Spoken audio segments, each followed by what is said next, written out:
guys, Marshawn Lynch may hate it, but a lot of guys like it. Oh, sure. A lot of guys like it because that's... Gronkowski had just went nuts. He had a field day. He loved it. Helmets off, faces out, personalities out. You know, this is the time NFL guys get to actually be seen as who they are instead of a guy on a helmet on a field, which is what we see them as 99% of the time. Most guys, you know. So, to me, I think there are plenty of guys that would do these interviews that would talk, you know, be more than happy to spend some time talking to the media. But I don't think you need to force anyone to be out there, especially when this is the result. This is what we get, you know? Right. And the media, too, has to be a little bit smarter. There's a time and a place. You can't ask a guy right after he just, you know, blew the game or whatever just happened. Oh, so, how do you feel about that? Yeah. Well, obviously, I'm not very happy right now. I just blew the game for us. Going back to the dumb questions. Maybe ask me something else, you know?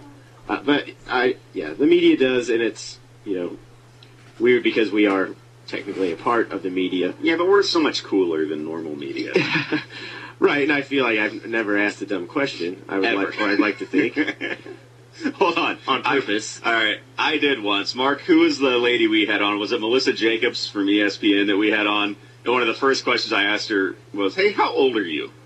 And Mark's like, because I looked at you immediately. You realized you had really made a fool of. Yeah, you don't have to. I know. But I was trying to get to. It was the whole thing of how long have you been playing fantasy football was what I was trying to get to. Right. But it was like, how old are you? And she's like, and I'm like, a date? Mark's like, you don't ask a woman that. And I'm like, I know. But I did. You don't ask a woman her age. But I just did. Weight. Or I didn't go if she's pregnant when she's not. Oh, yeah, that's... Oh, I've done that. Ooh. Don't do that. Ooh. Yeah, that's the worst. Bad. It doesn't get much worse. What do you do? Oh, I'm not. Oh. And always remember when asked this question, dang it, how do I look in this? The answer is tremendous. Yeah, no matter what. Oh, yes. Yeah. Even though they don't.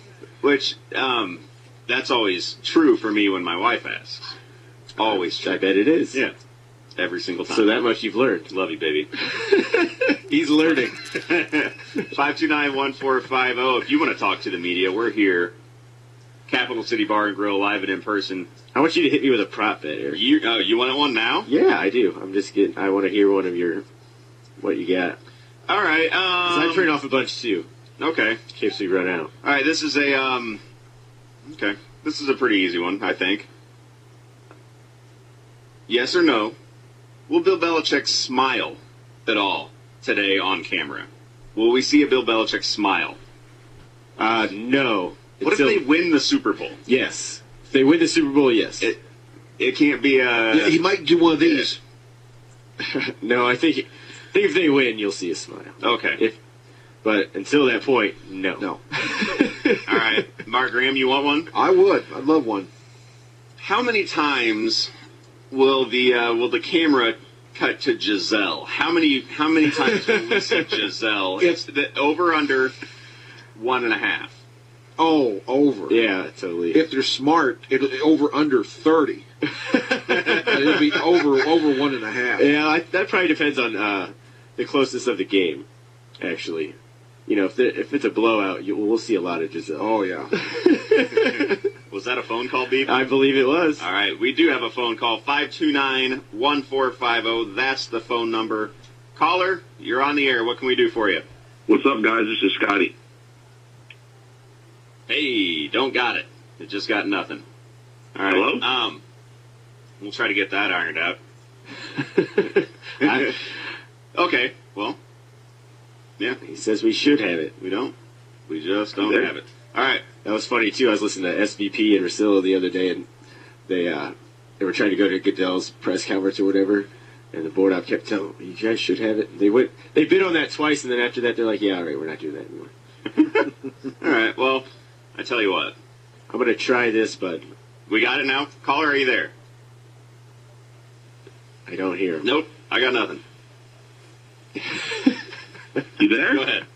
Yay! I'm just calling so I don't get fined. Yeah, I don't blame you. No, that's... What's up, Eric? This is Scotty. Scotty, I thought that was you, brother. What's happening? Not much. Hey, just quick about this whole deflating the football. Sure. Does it really make that much difference. Like, I'm still against it because it is altering the rules, and that is in fact cheating no matter what it is. But I mean, I could see if like the ball boy like went over to the Colts locker room at halftime, was letting the air out of their footballs or something. But like, I just don't get why it's such a big deal that the ball boy did his own balls on, for Brady or whatever. I just don't understand. Like, is 2 pounds really that much? Or like, how does it even help him? Does it help him grip it a little bit better, or what? I'll take this one. Yeah, especially when you get a quarterback a little bit older like Brady. Troy Aikman says, when you get older, it is an advantage to have a ball that you can squeeze a little bit more. He says, especially if you're in any kind of weather. As far as running backs, Jerome Bettis was saying, listen, if I can get a ball that's deflated 1.5 pounds, 2 pounds, he says, I can dig my fingers in a little bit more. Sure. It's going to be a lot harder for the defense to knock the ball out of my hand. And the receivers don't have to worry about because they wear those gloves that have suction cups or whatever. But, yeah, it does give you a bit of advantage in just little areas. But, yeah. I would say for a receiver, if you're catching an Aaron Rodgers fastball, it's got to be easier on the hands if there's a little bit of air. I could see that, I guess. Yeah. But Rodgers has said he likes it fully inflated, if not overinflated. Yeah. So. No, the Scotty, we talked about this a little bit last week. I'm with you. I don't think that it's such a big deal that we should have spent 2 weeks harping on it. I think that I don't think there were many storylines around this matchup to talk about, so we kind of just latched onto it. Agreed. I kind of feel if it was like if it was Buffalo or somebody that hadn't previously been speculated for cheating, that they would have been like, they let the air out of the footballs. That's funny. But since it was Belichick and Brady, it was a big deal. The track record of the Patriots, I think, played in a lot. Scotty, you going to come out and see us today, bud? I need a prop bet here. Okay, are you going to come out and see us today? Oh, yeah. Actually, I'm going to. When they start serving food, I'm going to come out there and see you. Sweet, man. Good. 11 o'clock. All right. Okay. 11 o'clock I need a prop bet, okay. though. All right. I got one for you. Here's a good one. I saved this one just for you because I thought you'd be calling. All right. Will Marshawn Lynch grab his crotch today? I would say no. All right. No crotch grab. No. All right. You don't want to get germs on his Skittles. Excellent I'll answer. see you in a little bit. All right, buddy. We'll see you later.